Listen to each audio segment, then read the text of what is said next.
Price Lord. என் பேர் தினேஷ், சென்னையிலேருந்து வரேன். நான் ஒரு பாஸ்ட் 4 இயர்ஸாக கவர்மெண்ட் ஜாபுக்காக ட்ரை பண்ணிட்டு இருந்தேன். நிறைய எக்ஸாம் எழுதுவேன், ஆனால் எதுலேயுமே கிளிக் ஆகாது. அப்புறம் அங்கிள் கிட்ட வந்து ஒரு நாள் ப்ரேயர் பண்ணேன். அப்போ சொன்னாங்க, ஆண்டவர் வந்து உன் பேரில் ஒரு கவர்மெண்ட் ஜாபுக்கான அப்பாயின்மெண்ட் ஆர்டர் எடுத்து வச்சிட்டாரு, நீ ட்ரை பண்ணதை விடாத, உன் ஃபுல் எஃபோர்ட் போட்டு ட்ரை பண்ணு அப்படின்னாங்க. நான் அதே மாதிரி அதுக்கப்புறம் போயிட்டு ஒரு ரயில்வே எக்ஸாம் எழுதினேன். அதில் 3 ஸ்டேஜ் இருந்துச்சு, 3 கிளியர் பண்ணி கடந்த ஜூன் மாதம் மெடிக்கல் டெஸ்ட்டும் முடிச்சு இப்போ அக்டோபர் 16 எனக்கு வேலைக்கான கன்ஃபர்மேஷன் கிடச்சிது. கர்த்தருடைய நாமத்துக்கு ஸ்தோத்திரம். என் பெயர் ராஜசேகரி. நான் திருவண்ணாமலை இருந்து வருகிறேன். நான் கடந்த மார்ச் மாதம் இங்கே வந்து கால் எடுத்து வைத்தேன். 64 வயது எனக்கு ஆகிறது. 64 வயது வரை என்னுடைய காதிலே சீழ் வந்து நாற்றம் எடுத்து கொண்டு இருந்தது. 64, ஒரு நாள் 2 நாள் இல்லை, 13 வருஷம் இல்லை, 38 வருஷம் இல்லை, 64 ஆண்டுகள் என்னுடைய காது நாற்றம் எடுத்து சீழ் எடுத்து இருந்தது. அது பிசாசனுடைய கட்டு என்று நான் இங்கே வந்து தான் தெரிந்து கொண்டேன். இங்கே வர்ஷிப் சமயத்தில் வர்ஷிப் பண்ணும் பொழுது எனக்கு பூரண சுகம் கிடைத்தது. கர்த்தருடைய நாமத்துக்கு ஸ்தோத்திரம்.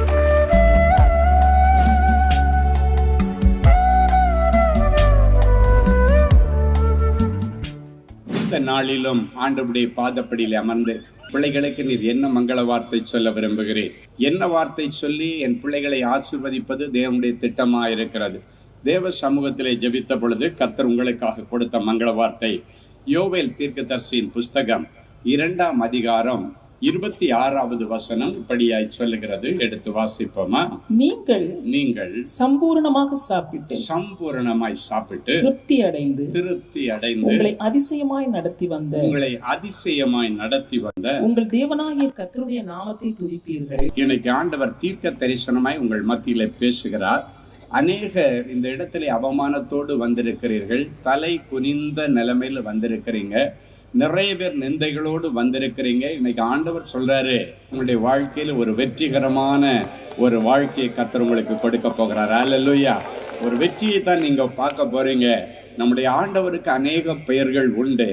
அதில் ஒன்று யெகோவா நிஸ்ஸி, ஜெயம் கொடுக்கிற தேவன், வெற்றியின் தேவன் என்று அர்த்தம்.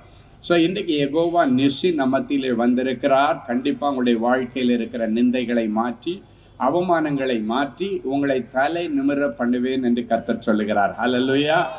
என் அன்பு தேவனுடைய பிள்ளைகளை, இந்த வசனத்தின் தொடக்கம் சொல்லுகிறது, இனி நீங்கள் சம்பூர்ணமாய் சாப்பிட்டு திருப்தி ஆயிருப்பீர்கள். அப்படின்னா என்ன அர்த்தம்னா, முதல்ல ஆண்டவர் சொல்றார், சம்பூர்ணமாக சாப்பிட்டு திருப்தியாக இருக்கணும்னா நல்ல வருமானம் நமக்கு வேணும். கடந்த நாட்களில் வருமானம் ரொம்ப கம்மியாக இருந்திருக்கலாம், வியாபாரம் உங்களுக்கு கம்மியாக இருந்திருக்கலாம்.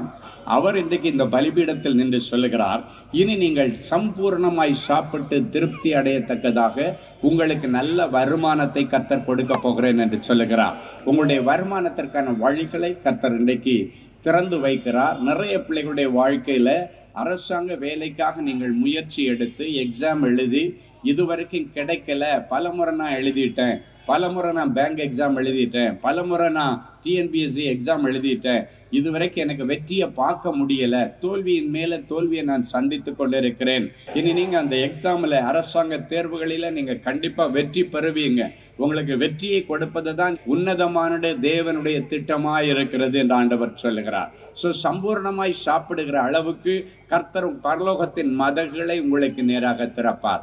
சங்கீதம் 65 ஒரு வசனம் இருக்கிறது, தேவரீர் பூமியை விசாரித்து அதற்கு நீர் பாய்ச்சுகிறேன், தண்ணீர் நிறைந்த தேவ நதியினால் அதை மிகவும் செழிப்பாக்குகிறேன். இப்படி நீர் அதை திருத்தி அவர்களுக்கு தானியத்தை விளைய பண்ணுகிறார். என் அன்பு தேவனுடைய பிள்ளைகளே, கடந்த நாட்களில் விவசாயம் பண்ணினவர்களுக்கு கூட தானிய விளைச்சல் இல்லாம இருந்திருக்கலாம்.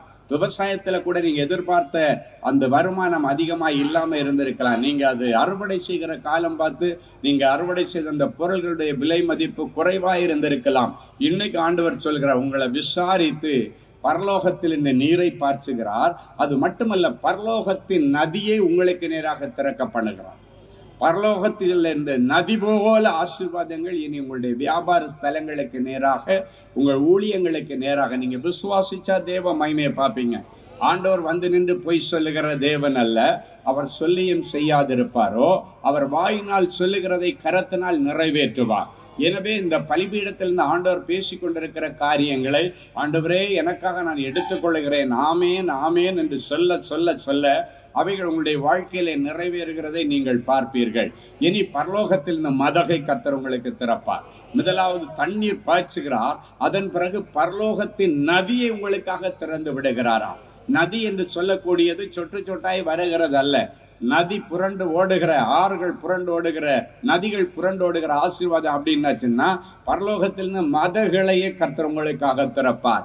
கடந்த நாட்களிலே ஒருவேளை உங்களை சோதிக்கும் பொருட்டு பரலோகத்தின் மதகுகள் உங்களுடைய வியாபார ஸ்தலங்களுக்கு நேராக வந்து கொண்டிருந்தது. டெம்பரரியா ஸ்டாப் பண்ணப்பட்டிருக்கலாம், டெம்பரரியா உங்களுடைய வேலை நிறுத்தி வைக்கப்பட்டிருக்கலாம், டெம்பரரியா உடைய ஊழியத்தில் சரியான செயல்பாடுகள் இல்லாமல் இருக்கலாம். இதோ உனக்கு திறந்த வாசலை நான் வைப்பேன், அதை நீ ஒருவனும் மூட முடியாது. பாதாளத்தின் திறவுகோல் அதை ஒரு நாளும் மூடி வைக்க முடியாத, கை வைக்க முடியாத அளவுக்கு ஆண்டவர் திறந்து வச்சுட்டு சீல் பண்ணுவார். ஒருவரும் அதை கை வைப்பதில்லை. மாந்திரிக வல்லமைகள் உன் வியாபாரத்தை நீ அழிக்க முடியாது. செய்வனை கட்டுகள் உன்னுடைய வியாபாரத்தையும் உன்னுடைய வேலையும் உன் பிள்ளைகளுடைய வாழ்க்கையை நீ அழிக்க முடியாது. கர்த்தர் அதற்கு நீங்க சீல் பண்ணுகிறார். உனக்காக சிந்தின ரத்தத்தை அந்த டேப்பை ஓபன் பண்ணி வச்சுட்டு யாரும் அதன் பிறகு அதை மூடாதபடிக்கு அந்த இடத்துல இயேசுவின் ரத்தத்தை ஆண்டவர் இப்பொழுது முத்திரையாய் போட்டு அதிலிருந்து நல்ல வருமானங்களை உங்களுக்கு தருவார். இனி அவைகள் வரத்துள்ள பலனை தரும் என்று சங்கீதம் 107:37 கர்த்தர் சொல்லுகிறார். என் அன்பு தேவனுடைய பிள்ளை, வயல்களை உண்டாக்கி அவர்கள் திராட்சை தோட்டங்களை நாட்டுகிறார்கள். இனி அவைகள் வரத்துள்ள பலனை தரும். அவர்கள் மிகுதியாய் பெருகுகிறார்கள். கர்த்தர் அவர்களை ஆசீர்வதிக்கிறார் என்கிற வார்த்தையின்படி இனி மிகுதியான பலனை நீங்கள் அறுவடை செய்கிற காலங்கள் வருகிறது. கடந்த நாட்களிலே நீங்கள் அதிகமாய் விதைத்து கொஞ்சமாய் அறுத்திருக்கலாம். அந்த சூழ்நிலை மாறி இனி கொஞ்சமாய் விதைத்தாலும் அதிகமாய் அறுவடை செய்யக்கூடிய அளவுக்கு பரலோகத்தின் தேவன் உங்களுக்கு சாதகமாக இன்றைக்கு இறங்கி வருகிறார். அவர் சொல்லுகிறார், இனி நீங்க சம்பூர்ணமா சாப்பிடுவீங்க, தாராளமா சாப்பிடுவீங்க. சாப்பிட்டு திருப்தி அடைந்து, போதும் ஆண்டவரே, நான் நல்லா இருக்கிற ஆண்டவரே. கடந்த நாட்கள்ல புலம்பின நீங்கள், எனக்கு ஒண்ணுமே இல்லை, அறுவடை இல்லை, கஷ்டப்படுற வருமானத்தை வச்சு என் பிள்ளைகளுக்கு சரியா சாப்பாடு கூட போட முடியல, வருகிற சம்பளத்தை வச்சு என் பிள்ளைகளுக்கு ஃபீஸ் கட்ட முடியல, என் பிள்ளைக்கு நல்ல ஒரு இடத்துல திருமணம் பண்ணி கொடுக்க முடியல, ரொம்ப கஷ்டப்படுற ஆண்டவர், முடியல ஆண்டவரே, வாழவே பிடிக்கல ஆண்டவரே. நிறைய பேர் புலம்பிக் கொண்டு வந்திருக்கிறேன். இவருடைய புலம்பலை ஆண்டவர் ஆனந்த களிப்பாய் மாற்றுகிறார். ஒரு புலம்பலுக்கு முடிவு வருகிறது. இனி நீ சொல்லும், ஆண்டவரே நான் சம்பூர்ணமா சாப்பிட்டு நல்லா இருக்கிறான். ஒரு நாள் வரும், ஆண்டவருக்கு முன்னால வந்து நீ சொல்லு, ஆண்டவரே நாங்களும் நீர் எங்களுக்கு தந்த பிள்ளைகளும் ஆண்டவருக்கு அற்புதங்களாகவும் அடையாளங்களாகவும் நாங்கள் நிற்கிறோம் ஆண்டவரே என்று நீங்கள் ஆண்டவருக்கு நன்றி சொல்லுகிற விதத்திலே கர்த்தர் இன்றைக்கு ஒவ்வொருவருக்காக வைராக்கியமாய் இறங்கி வருகிறார். உனக்காக நேரடியாக இறங்கி வருகிறார். உனக்கு என்ன தடை இருக்கிறது? உன் வியாபாரத்தில் என்ன தடை? உன் வேலை செய்கிற இடத்துல என்ன தடை? உன் முன்னேற்றத்திற்கு என்ன தடை? உன் ஊழியத்திற்கு என்ன தடை? அதிகமாய் பிரயாசப்பட்டு ஊழியம் செய்கிற ஆண்டவர், ஆனாலும் நான் வறுமையில் இருக்கிற ஆண்டவர், என் பிள்ளைகளை என்னால சரியா போஷிக்க முடியல ஆண்டவரே, என் பிள்ளைகளுக்கு சரியான நல்ல காரியங்கள் செய்து வைக்க முடியல ஆண்டவரே. நீ கண்ணீரோட இருக்கலாம். இன்னைக்கு உங்களை எல்லாருடைய கண்ணீரை ஆண்டவர் ஆனந்த களிப்பாய் மாற்றுகிற இந்த நல்ல நேரத்திற்காக எல்லாம் கரங்களை தட்டி ஆண்டவருக்கு நன்றி செலுத்துவோமா? ஹல்லேலூயா. உமக்கு நன்றி, உமக்கு நன்றி. சம்பூர்ணமாய் சாப்பிட்டு திருப்தி அடைந்து உங்களை அதிசயமாய் நடத்தி வரப்போகிறார். இவ்வளவு நாள் இருந்தது போலல்ல, நம் ஆண்டவருக்கு அநேக பெயர்கள் உண்டு. அதுல ஒன்று அதிசயமானவர். அவர் பிறக்கும் பொழுதே அதிசயமானவர் என்கிற பெயரோடு பிறந்தார். இன்றைக்கு அதிசயமானவர் அதிசயமான காரியங்களை உங்க வாழ்க்கையில செய்ய போகிறார். ஹல்லேலூயா. அவன் ஏதோ ஒரு அதிசயத்தை எதிர்பார்த்து வந்திருக்கிறாய். உன் சரீரத்திலே ஒரு அதிசயத்தை எதிர்பார்த்து வந்திருக்கிறாய். உன் பிள்ளைக்காக ஒரு அதிசயத்தை எதிர்பார்த்து வந்திருக்கிறாய். உன் வியாபாரத்திற்கு ஒரு அதிசயத்தை எதிர்பார்த்து வந்திருக்கிறாய். உன்னுடைய படிப்பிலே ஒரு அதிசயத்தை எதிர்பார்த்து வந்திருக்கிறாய். உன்னுடைய வழக்கு விஷயத்திலே ஒரு அதிசயத்தை எதிர்பார்த்து வந்திருக்கிறாய். நீ எந்த காரியத்திலே அதிசயத்தை எதிர்பார்த்து வந்திருந்தாலும் அதிசயமானவர் இன்றைக்கு உன்னுடைய வாழ்க்கையிலே அதிசயங்களை நடப்பிக்க போகிறார். ஹல்லேலூயா. என் அன்பு தேவனுடைய பிள்ளைகளே, இன்றைக்கு உன்னுடைய கண்ணீரை துருத்தியிலே சேர்த்து வைத்த ஆண்டவர் இந்த ராத்திரி வேளையில் உன்னுடைய கண்ணீருக்கு கணக்கு தீர்ப்பதற்காக வந்திருக்கிறார். உன்னுடைய அலைச்சல்களை அவர் எண்ணி இருக்கிறார். உன்னுடைய அலைச்சல்கள் நிமித்தம் நீ வடித்த கண்ணீரை இந்த ஆண்டவர் பரலோகத்திலே துருத்தியிலே சேர்த்து வைத்திருக்கிறார். உன்னுடைய கண்ணீர் அந்த துருத்தியிலே நிரம்பி வழிகிறது. இன்றைக்கு அந்த துருத்தியில் இருக்கிற கண்ணீருக்கு ஆண்டவர் கணக்கு செட்டில் பண்ணும்படிக்கு வந்திருக்கிறார். அவர் உன் கண்ணீருக்கு கணக்கு தீர்க்கும் பொழுது உன்னுடைய லைஃப் செட்டில் ஆகன்னு கர்த்தர் சொல்லுகிறார். ஹல்லேலூயா. உன்னை அதிசயமாய் நடத்தி வந்த கர்த்தரை இனி நீங்கள் துதிக்க போகிறீர்கள், இனி புலம்ப மாட்டீர்கள். கடந்த நாட்கள்ல ஜனங்கள் உங்களை பார்த்து கேட்டிருக்கலாம், சர்ச்சை சர்ச்சை சர்ச்சுன்னு ஓடுறியே, பைபிளை தூக்கிட்டு ஓடுறியே, ஆண்டவர் எனக்கு என்னதான் செய்தாரு? நீ இவ்வளவு ஓடி இன்னும் பஞ்சத்துல தானே இருக்கிற, இவ்வளவு ஓடி இன்னும் கடல்ல தானே இருக்கிற, இவ்வளவு ஓடி இன்னும் தரித்திரத்துல தானே இருக்கிற, இவ்வளவு ஓடி இன்னும் இந்த வியாதியோட தானே இருக்கிற, ஆண்டவர் எனக்கு என்ன தான் செய்தார்? நீங்க சொல்லணும், ஆண்டவர் எனக்கு உயிரை கொடுத்திருக்கிறார். எனக்காக அவர் உயிரை கொடுத்தார். இப்பொழுது எனக்கும் உயிரை கொடுத்திருக்கிறார். என்னை உயிரோடு வைத்திருக்கிற ஆண்டவர் கட்டாயம் ஏற்ற காலத்தில் செய்வார். ஒரு நாளும் அவர்கள் பேசுகிற வார்த்தையை கேட்டு நீங்கள் சோர்ந்து போக கூடாது. ஆண்டவர் எனக்கு என்ன செய்தார், என்ன கொடுத்தாருங்க, என்ன உயிரை வச்சிருக்காருங்க. உயிர் எவ்வளவு பெரிய முக்கியம். இந்த உயிரை தந்திருக்கிறவர், ஜீவனை தந்திருக்கிறவர் மற்ற எல்லாவற்றையும் எனக்கு தருவார். எனக்கு எப்ப செய்யணும்னு அவருக்கு தெரியும். நான் உங்ககிட்ட வந்து கேட்டேனா, எனக்கு ஆண்டவர் ஒன்னும் செய்யலன்னு கேட்டேனா, என் ஆண்டவருக்கு எனக்கு எப்ப கொடுக்கணும், என்ன கொடுக்கணும், எப்ப செய்யணும் எல்லாம் தெரியும் என்று ஆண்டவருக்காக நீ வைராக்கியமாய் பேசினதை கர்த்தர் பார்த்திருக்கிறார். இதோ நாட்கள் வரப்போகிறது. அவங்கள பார்த்து நீங்க சொல்வீங்க, கர்த்தர் எனக்கு என்னென்ன செய்தார் என்று இனி நீங்கள் பட்டியல் போட்டு சொல்லுவீர்கள். ஆண்டவர் என்ன செய்தார்னு ஒன்ன கேட்டாங்க, ஆனா ஒன்னல்ல, ஆண்டவர் எனக்கு இன்னென்ன செய்தார் என்று இனி நீங்கள் பட்டியல் போட்டு சொல்லக்கூடிய விதத்திலே பரலோகத்தின் மதகுகளை கர்த்தர் இன்றைக்கு உங்களுக்காக திறக்க போகிறார். கடந்த நாட்களை நீங்க வெட்கப்பட்டு தலை குனிஞ்சு நின்னீங்கல்ல, அதே இடத்துல உங்க பெயரை பெருமைப்படுத்தும்படி ஆண்டவர் சொல்லுகிறார், என் ஜனங்கள் இனி ஒருபோதும் வெட்கப்பட்டு போவதில்லை. உங்களை என் ஜனங்கள்னு சொல்றார். நீ என் பிள்ளை மகளே, நீ என்னுடைய மகனே. ஆண்டவர் சொல்றாரு, என் ஜனங்கள், என் பிள்ளைகள் இனி ஒருபோதும் வெட்கப்பட்டு போவதில்லை. தாவீது சொல்லுகிறான், ஆண்டவரே எனக்கு விரோதமா நிறைய விரோதிகள் எழும்பிட்டே இருக்காங்க ஆண்டவரே. சங்கீதம் 3 சொல்லுகிறேன், ஆனாலும் கர்த்தாவே நீர் எனக்கு கேடகமும் நீர் எனக்கு மகிமையும் நீர் என் தலையை உயர்த்துகிறவரமா இருக்கிறீர். ஹல்லேலூயா. இன்னைக்கு யாரும் உங்களை பத்தி பேசி இருந்தாலும், யாரும் உங்களை பத்தி அவமானமா சொல்லி இருந்தாலும், யாரும் உங்களை அவமானப்படுத்தி இருந்தாலும், எந்த இடத்துல நீங்க வெட்கப்பட்டு நின்னாலும் நீங்க சொல்லணும், ஆண்டவரே யாரு வேணாலும் பேசிட்டு போட்டு, ஆண்டவரே என்ன வேணாலும் பேசிட்டு போட்டு ஆண்டவரே, ஆனாலும் கர்த்தாவே நீர் எனக்கு கேடகமும் நீர் எனக்கு மகிமையும் நீர் என் தலையை உயர்த்துகிறவருமா இருக்கிறீர்.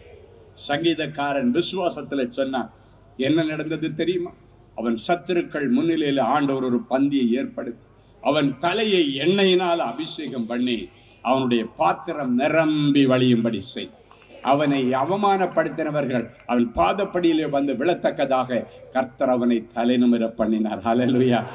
முதல்ல நீங்க வெட்கப்படாம தலைநிமிர்ந்து வாழ்வதற்கு முக்கியமான ஒரு காரியத்தை ஆண்டவர் உங்களுக்கு சொல்லுகிறார்.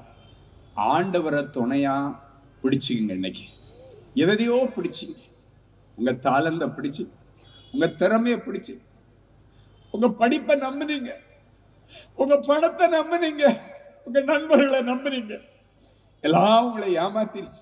இன்னைக்காவது ஆண்டவருக்கு முன்பாக, ஆண்டவரே எல்லாம் ஏமாத்திட்டாங்க ஆண்டவரே, இன்னைக்கு பிறகு நான் உங்களை பிடிச்சுக்கிறேன் ஆண்டவர். உங்களை பிடிச்சிட்டு நான் இன்டர்வியூக்கு போக போறேன், உங்களை பிடிச்சிட்டு எக்ஸாம் எழுத போறேன், உங்களை பிடிச்சிட்டு தான் நான் என்னுடைய காரியத்துல ஒரு வெற்றி எடுப்பதற்காக போறேன் ஆண்டவரேன்னு சொல்லி ஆண்டவரை துணையாய் கொண்டிருக்கிற பிள்ளைகள் வெட்கப்பட்டு போவதில்லைன்னு ஆண்டவர் சொல்லுகிறார்.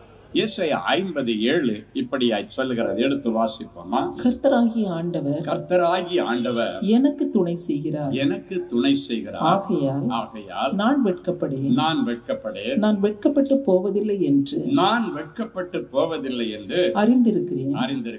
ஆதலால் என் முகத்தை கற்பாறையை போல் ஆக்கினேன். ஆண்டவருடைய வசனம் சொல்லுகிறது, கர்த்தராகிய ஆண்டவர் எனக்கு துணை செய்கிறார், ஆதலால் நான் வெட்கப்பட்டு போவதில்லை என்று ஏசாயா தீர்க்கதரிசி தன்னுடைய அனுபவத்தை சொல்லுகிறார். கர்த்தராகிய ஆண்டவர் எனக்கு துணை செய்கிறபடியினாலே நான் வெட்கப்பட்டு போவதில்லை. ஆண்டவரை நீங்க துணையா கூட்டிட்டு போனீங்கன்னா ஏதாவது இடத்துல நீங்க வெட்கப்பட முடியுமா? அவர் வெட்கப்படுத்த மாட்டார். ஏன்னா அவர் வெட்கப்படுத்துகிறவர் அல்ல, தலை நிமிர பண்ணுகிறவர்னு நம்ம வாசிச்சோம். இன்னைக்கு ஆண்டவர் சொல்றாரு, அவரை உறுதியாய் பற்றி பிடித்துக்கொள்னு சொல்றாரு. அவரை உறுதியாய் பற்றி பிடித்திருக்கிற மனதை இன்றைக்கு வளர்த்துக்கொள். அவரை உறுதியாய் பற்றி பிடித்திருக்கிற மனதை உடையவன் அவரையே நம்பி இருந்தால் பூரண சமாதானத்தோடு காத்துக்கொள்வேன் என்று கர்த்தர் சொல்லுகிறார். எனக்கு அன்பான தேவனுடைய பிள்ளைகளே, இன்னைக்கு யார் உனக்கு ரைட் ஹேண்டா இருக்கிறாங்க யோசித்து பாருங்க. சிலர் சொல்லுவாங்க, நான் கடைசி வரைக்கும் ரைட் ஹேண்டா இருப்பேன். சிலர் சொல்லுவாங்க, இவன் எனக்கு ரைட் ஹேண்டு, இவன் எனக்கு லெஃப்ட் ஹேண்டு. அந்த ரைட் அண்ட் லெஃப்ட்டை உனக்கு பிரச்சனைன்னு வரும்பொழுது எங்கே ஓடினாங்கன்னு தெரியாது. நல்ல குறுந்தடி மாதிரி கூட இருப்பாங்க, சாப்பிடுவாங்க, நல்லா செலவு பண்ணியிருப்பீங்க. ஆனால் உனக்கு பிரச்சனைன்னு வரும்பொழுது அவங்க எங்கே போனாங்கன்னு தெரியாது.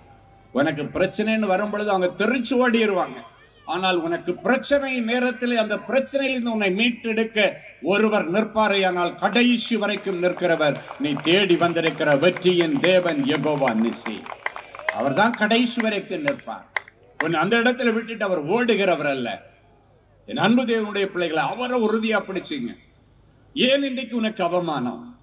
ஏன் இன்றைக்கு விற்கப்பட்டிருக்கிறார்? சுயநலத்தை நம்பினார், உன் சுய பலத்தை நம்பினார், உன்னிடத்தில் இருக்கிற சுய சம்பாத்தியத்தை நம்பினாய், உன்னுடைய கையில் இருந்த சொந்த தொழிலை நம்பினாய், உன்னுடைய அரசாங்க உத்தியோகத்தை நம்பினாய், உன் பிள்ளைகளை நம்பினாய். ஆனால் கர்த்தரை மறந்தாய். இவங்க எல்லாம் இருக்கிறாங்க, அவங்க எல்லாம் இருக்கிறாங்க. சிலர் சொல்லுவாங்க, எனக்கு இதை வச்சு நான் அமெரிக்கா வரைக்கும் போவேன், நான் எங்க சந்திர மண்டலத்துக்கு கூட போவேன்னு. ஒரு அடி கூட எடுத்து வைக்க முடியாது ஆண்டவர் இல்லாம. உன் கால் வேலை செய்யணும்னா ஆண்டவருடைய கிருபை இருந்தா மட்டும்தான். உன் கால் வேலை செய்ய, உன்னுடைய மூளை ஏதாவது ஒன்றை யோசிக்கணும்னா ஆண்டவர் கிருபை செய்தாதான். உன் சுயநலத்தை இன்னைக்கு தூக்கி குப்பையில போடு. உன்னுடைய சுய எண்ணத்தை எடுத்து குப்பையில போடு. உன்னுடைய சுய பலத்தை இனி நம்பாதேன்னு ஆண்டவர் சொல்லுகிறார்.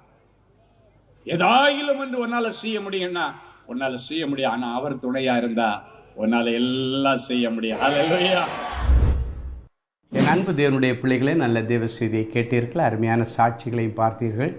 எனக்கு இப்படி ஒரு நல்லது நடக்காதா என்று ஏங்கிக் கொண்டிருக்கிறீர்கள். இன்றைக்கி இந்த செய்தியில் கேட்ட நல்ல ஆசீர்வாதங்கள் எனக்கு என் குடும்பத்துக்கும் பலிக்காதான்னு எதிர்பார்த்துட்ருக்கிறீங்க. அவைகள் பலிக்கும். அவற்றை நிறைவேற்றி தருகிற ஆண்டவருடைய சமூகத்தை நாம் நோக்கி பார்ப்போம். அன்பான எங்கள் நல்ல ஆண்டவரே, கோடி ஸ்தோத்திரங்களப்பா. இந்த நல்ல மனமகிழ்ச்சியின் வேளைக்காக உமக்கு நன்றி. இப்பொழுதும் உம்முடைய வார்த்தைகளை கேட்டுக்கொண்டு கண்ணீரோடு உம்முடைய பாதத்தை பிடித்து நிற்கிற என் பிள்ளைகளை கண்ணோக்கி பாரும். என் பிள்ளைகளுடைய குடும்பத்தில் உள்ள எல்லா போராட்டங்களுக்கு இன்றைக்கு ஒரு முடிவு வரட்டும். என் பிள்ளைகளுடைய வாழ்க்கையில் காணப்படுகிறதான எல்லா போராட்டங்களுக்கு இன்றைக்கு முடிவு வரட்டும். கண்ணீருக்கு முடிவு வரட்டும். ஏமாற்றங்களுக்கு முடிவு வரட்டும். அநேக இடங்களிலே ஏமாந்து போயிருக்கிற என் பிள்ளைகள் இனி எந்த உலக மனுஷன் முன்னிலையில் ஏமாந்து போகாதபடிக்கு தேவ ஞானம் இவர்கள் மேலே கட்டவிழ்த்து விடப்படுவதாகன்னு ஜெபிக்கிறோம். ஏமாற்றத்தின் நிமித்தம், ஏமாந்து போனதை நிமித்தம் இழந்து போன செல்வங்களும் உடைமைகளும் பெயரும் புகழும் மறுபடியும் என் பிள்ளைகளுக்கு கிடைப்பதாகன்னு ஜெபிக்கிறேன். எந்தெந்த பிள்ளை வேலைக்காக பணத்தை கொடுத்து கொண்டு ஏமாந்து நிற்கிறார்களோ, இலவசமாக வேலையும் கொடுத்து பணத்தையும் திரும்பி பெற்றுக்கொள்ள கர்த்தர் அனுக்கிரகம் பண்ணுவீராக. உதவி செய்கிறேன் என்கிற பெயரில் ஏமாந்து போன பிள்ளைகள் அநேகம் பேர் கண்ணீரோடு நிற்கிறாங்க. நல்லதுக்கு தானே நான் கொடுத்தேன், என்னை இப்படி ஏமாற்றிட்டாங்களே என்று நிற்கிற பிள்ளைகள், ஏமாந்து போன அவர்களுடைய நகைகளும் பொருட்களும் பொன்களும் இவர்களுக்கு திரும்பி வருவதாக என்று செபிக்கிறேன். நண்பனுக்காக வேண்டி வீட்டை அடமானம் வைக்க கொடுக்க போனேன், இன்றைக்கி வீடு எனக்கு மிஞ்சாதோ கிடைக்காதோ என்று கதறிக்கொண்டிருக்கிற பிள்ளைகளுக்கு அதை மீட்டு தாரும். யார் யார் இவர்களை ஏமாற்றினார்களோ, ஏமாற்றினவர்கள் கண்களில் தயவு கிடைப்பதாக ஜெபிக்கிறேன். ஆண்டவர் தாமே இனி வருகிற நாட்களில் நல்லது கெட்டது எது எது என்று வரையறுக்கத்தக்கதான ஞானத்தை என் பிள்ளைகளுக்கு கொடுத்து, இந்த கபடு வாது சூது நிறைந்த இந்த உலகத்தில் என் பிள்ளைகள் ஞானமாய் நடந்து கொள்ள, கருத்தாய் நடந்து கொள்ள, கருத்தாய் பேச கர்த்தர் என் பிள்ளைகளுக்கு அனுக்கிரகம் பண்ணுகிறதற்காக மக்கு நன்றி. என்னுடைய குடும்பத்தில் இருக்கிறதான எல்லா தடைகளை உடைச்சி ஜெபிக்கிறேன். மகிமையான நல் விசேஷங்கள் உடைய குடும்பத்தில் வசனிக்கப்படும், பேசப்படும் என்று சொன்னீரே. மகிமையான நல்ல காரியங்களெல்லாம் குடும்பத்தில் நடக்கட்டும். இன்றைக்கு இவர்கள் செய்தியிலே கேட்ட அத்தனை நன்மைகளையும் ஆசீர்வாதங்களையும் இவர்களுடைய சிரசில் வைத்து இவர்களை ஆசீர்வதித்து ஜெபிக்கிறேன். இவர்கள் எதையெல்லாம் தங்களுடைய செவிகளை கேட்டார்களோ அவைகள் எல்லாவற்றின்படி இவர்களுக்கு ஆக கடவுதுன்னு சொல்லி இவர்களை நான் வாழ்த்தி ஆசீர்வதிக்கிறேன். அநேக பிள்ளைகளுடைய வாழ்க்கையில் ஒரு அடி எடுத்து வச்சா 4 அடி சறுக்கிற நிலைமையில் இருக்கிறாங்க. அவர்களுடைய வழிகள் எல்லாவற்றையும் இனி உறுதிப்படுத்துவீராக. இனி கால்கள் சறுக்கக்கூடாது, முயற்சிகள் சறுக்கக்கூடாது. எல்லாம் என் பிள்ளைகளுக்கு சக்ஸஸ் ஆகட்டும். நீ செய்வதெல்லாம் வாய்க்கும் என்கிற வசனத்தின்படி இவர்கள் செய்வதெல்லாம் இனி இவர்களுக்கு வாய்ப்பதாகன்னு இவர்களை ஆசீர்வதித்து ஜெபிக்கிறேன். காணாமல் போன பொருட்கள் கிடைப்பதாக, காணாமல் போன பிள்ளைகள் வீட்டிற்கு திரும்பி வருவார்களாக. சண்டை சச்சரவுகளுக்கு முடிவு வரட்டும். கணவன் மனைவிகளால் இருக்கிற பிரிவினை மாறி மறுபடியும் ஐக்கியம் உண்டாகட்டும். கழுகு தன் பிள்ளைகளை கூட்டுக்குள்ளே சேர்க்கிறது போல இவருடைய முழு குடும்பமும் இயேசுவுக்குள்ளால் சேர்க்கப்படுவதாகன்னு நான் ஜெபிக்கிறேன். இவருடைய சரீரத்தில் இருக்கிற எல்லா கொள்ளை நோய்களுக்கு இன்றைக்கு விடிவு பிறப்பதாக. எத்தனை பிள்ளைகள் கேன்சரில் கஷ்டப்படுகிறார்கள், அத்தனை பேருடைய கேன்சர் வியாதியை தொட்டு குணமாக்குகிற ஆண்டவர் இவர்கள் இருக்கிற அறைகளிலே இப்பொழுது இறங்கி வருவீராக. எனக்கு விருப்பம் உண்டு, நீ குணமாக என்று சொல்லி ஆசீர்வதிப்பீராக. எத்தனை பேர் தன்னுடைய 2 கிட்னி பழுதடைந்த நிலைமையில் இருக்கிறாங்களோ, டயாலிசிஸ் பண்ணிட்டு இருக்கிறாங்களோ, என்ன பண்ணுகிற நிலைமையில் இருக்கிறார்களோ, அத்தனை பேருடைய கிட்னிஸ் எல்லாம் புதிதாய் மாற்றும். இருதய வாழ்வுகளில் இருக்கிற பிரச்சனைகள் மறைந்து போவதாக. யூட்ரஸில் இருக்கிற கட்டுகள் அறுக்கப்படுவதாக. பிரெயின் டியூமர் மறைந்து போவதாக. ஸ்கின் கேன்சர், பிளட் கேன்சர் மறைந்து போவதாக. தெய்வீக சுகத்தை தாரும். உனக்கு சௌக்கியமும் ஆரோக்கியமும் வரப்பண்ணி உன் வியாதிகளை எல்லாம் குணமாக்குவேன் என்று சொன்னீரே. குணமாக்கி அழகு பார்ப்பீராக. வேதனைகளுக்கும் நெருக்கங்களுக்கும் பஞ்சங்களுக்கும் விலக்கி காத்துக்கொள்ளும் இயேசுவின் மூலம் பிதாவே, ஆமென். கிறிஸ்துவுக்குள் அன்பானவர்களே, ஆண்டவராகிய இயேசு கிறிஸ்துவின் இனிய நாமத்தில் அன்பின் வாழ்த்துக்கள்.